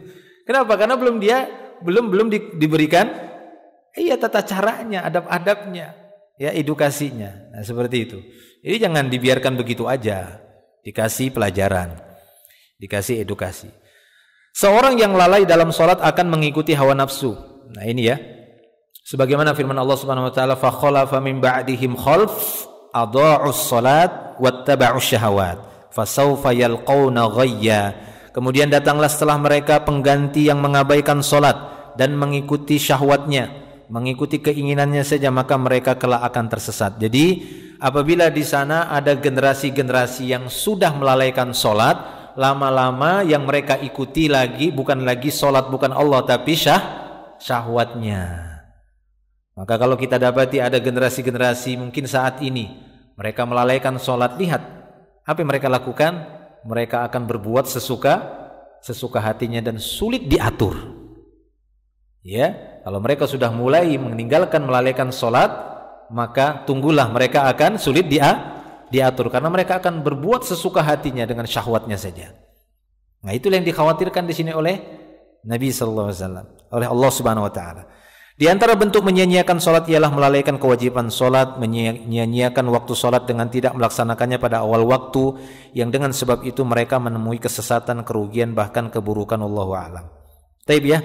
Kita sampai C saja, 2 poin di sini yang kita bahas dari mendidik anak. Nanti kita lanjutkan lagi di pertemuan berikutnya insyaallah. Mungkin ada pertanyaan? Ya, di sini ada pertanyaan. Assalamualaikum warahmatullahi wabarakatuh. Waalaikumsalam warahmatullahi wabarakatuh. Pertama, ada dua pertanyaan. Bagaimana cara mencegah ain yang ditujukan pada diri kita sedangkan kita tidak mengetahuinya? Zikir pagi dan petang. Karena pada beberapa riwayat dari kumpulan zikir pagi dan petang yang dirutinkan itu, Nabi menyebutkan di sana bisa menangkal dari ain. Ya, walaupun tidak semua bentuk zikir pagi petang itu, tapi ada di situ, nanti bisa lihat. Nah, itu rutinkan. Pagi petang itu jadi benteng. Ya, itu jadi benteng sehingga ain orang-orang yang dia juga mungkin enggak sadari itu lalu mengenai kita, dan Allah taala tetap melindungi kita dengan sebab karena kita merutinkan zikir tadi. Ya, karena orang-orang yang berzikir itu Allah taala hidupkan. Ya, perumpamaan orang yang berzikir dan tidak berzikir itu seperti perumpamaan orang yang hidup dan mati. Jadi orang yang banyak berzikir, apalagi dia jaga itu pagi dan petang, itu seperti perumpamanya dengan orang yang tidak zikir misalnya, itu seperti orang hidup dan seperti bangkai. Nah, begitu dia. Jadi Allah taala jaga dia, Allah hidupkan dia dengan penjagaan Allah Subhanahu wa taala insyaallah. Jadi itu ya, zikir pagi petang, atau merutinkan zikir-zikir yang memang di sana disebutkan apabila mengucapkannya sekian kali, ya, mengucapkan sekian kali maka akan menangkal dari ain misalnya. Nah, maka baca itu. Semisal kita nggak tahu ini sebab ain atau bukan, kan nggak tahu kita. Ya, kalau memang sebab ain, siapa pelakunya? Nggak tahu kita. Nah, maka dengan doa-doa yang diajarkan oleh Nabi yang memang secara khusus bisa menangkal ain atau bisa meruqyah, ya, orang yang terkena ain, maka bacakan itu. Kita bacakan saja. Ya. Taib. Karena di sebagian doa-doa untuk meruqyah yang diajarkan oleh Nabi sallallahu alaihi wasallam, di sana memang disebutkan, ya, tujuannya adalah untuk menghilangkan, menangkal dari penyakit ain, ya, sembuh dengan izin Allah Subhanahu wa taala. Baik, demikian ya. Seperti doa ta'awuz yang dibacakan oleh Nabi kepada Hasan dan Husain, "U'izukuma bi kalimatillahi tammah min kulli syaitanin wa hammah wa min kulli ainin lammah." Ya, ainin wa min kulli, aku lindungi kalian berdua dengan kalimat-kalimat Allah yang sempurna dari gangguan syaitan dan hewan-hewan hammah, itu hewan berbisa, dan dari setiap pandangan mata yang jahat. Ya, kan begitu. Ya, wa min kulli ainin lammah. Ya, dari setiap pandangan mata yang memang bisa menyakitkan, bisa menyakiti. Nah, itu. Dan itu juga sesering mungkin ya kita bacakan untuk anak-anak kita, terutama yang masih kecil-kecil.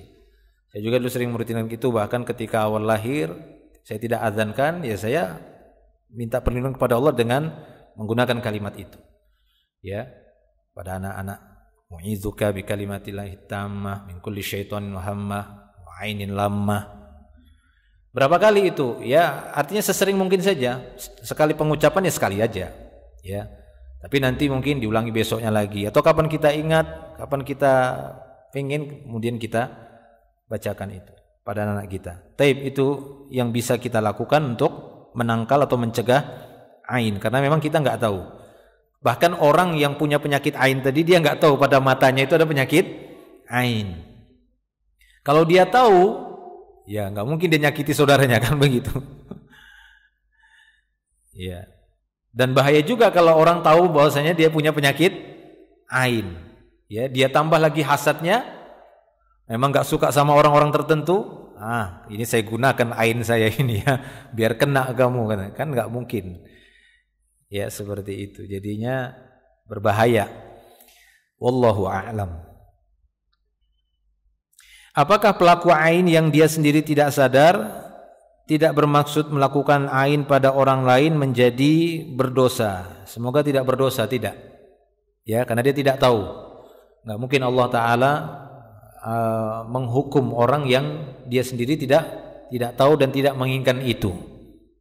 Nah, begitu ya. Dia tidak berdosa. Nah, makanya tadi dipisah dulu antara ain dan hasad. Tapi kalau dia memandangnya dengan pandangan hasad sehingga orang lain terkena ainnya dia, nah maka ini dia bisa berdosa. Kenapa? Karena ada dorongan dengkinya tadi, dorongan irinya tadi. Nah, itu dia. Wallahu a'lam. Ada lagi? Cukup ya? Ya, terakhirlah. Fadhal.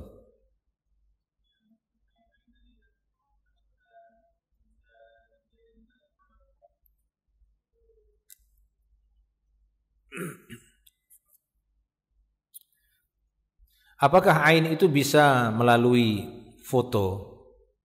Wallahu a'lam bissawab ya. Yang kita dapati contohnya dari Nabi Shallallahu Alaihi Wasallam atau yang pernah terjadi di masa Nabi atau dari hadis-hadis Nabi itu pandangan secara langsung, ya, baik itu pada orang ataupun barang. Ya, kalau dulu di masa jahiliyah itu mereka sampai menangkal ain itu dengan ya tatoyur lah, dengan jimat. Mereka biasanya mengambil tali busur panah yang sudah dipakai lama, dipakai berperang, itu mereka kalungkan di leher hewan tunggangan mereka dengan keyakinan untuk menangkal ain. Karena hewan mereka itu bisa tiba-tiba jatuh, dak gitu kena ain. Ya. Atau bisa saja mereka saksikan ada orang, wih bagusnya ini ontakmu, langsung jatuh ontaknya. Nah, gitu ya, langsung jatuh lemas. Jadi mereka menangkal itu di masa jahiliyah. Datang Islam, maka diperintahkan oleh Nabi untuk dilepas karena itu nggak bisa menangkal ain. Itu masuk kategori jimat. Lepas. Ya, jangan sampai dibiarkan ada water namanya. Water, bukan water bahasa Inggris ya. Watrun. Autar. Jangan dibiarkan ya menggantung di leher, melainkan dilepas, diputus kata Nabi. Karena itu nanti akan jatuh kepada syirik, ya syirik kecil lah minimalnya. Menjadikan satu sebab yang Allah Ta'ala tidak menjadikan sebab. Jadi kendaraan juga bisa, hewan, tunggangan atau kendaraan atau barang-barang. Ya, barang-barang kita mungkin mesin cuci tiba-tiba mati. Ya, ada tetangga datang, wih bagusnya nih mesin cucinya mu ini, belum pernah aku dapatin mesin cuci begini, mati dia tiba-tiba. Ya bisa aja. Ya, dipanggil teknisi cari-cari apa nih, kata udah Bu, beli baru aja katanya. Saya juga pusing juga ini nyari-nyari ini di mana rusaknya. Nah, gitu. Ya bisa saja. Ya, karena ternyata bukan untuk orang saja.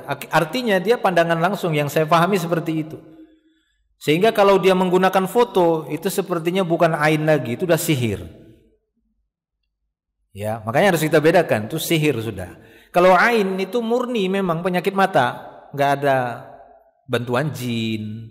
Tapi memang kadang bisa ditunggangi oleh jin. Nah, bisa, bukan nggak bisa gitu. Cuma aslinya, ya bisa juga ditunggangi oleh hasad, tambah lagi parah kan begitu. Nah, begitu. Seperti kejadian sahabat tadi, dia bukan karena dengkinya dia, tapi memang ceplosan kan begitu. Dia puji gitu, ada penyakit ainnya kena. Ya, jadi bisa memungkinkan dia benda-benda yang bergerak itu kena. Wallahu a'lam. Jadi mobil mungkin saking bagusnya mobil baru kan. Nah, makanya Nabi SAW mengatakan dalam hadisnya, doanya sama. Apabila seorang di antara kalian menikahi seorang wanita atau membeli seorang budak atau dia membeli seekor hewan tunggangan untuk kendaraan, maka pegang ubun-ubunnya supaya kita mendapatkan kebaikan dan dilindungi dari keburukan. Pegang ubun-ubun istri waktu pertama kali kita beli dia. Kan kita beli istri kan, pakai mahar kan dibeli itu.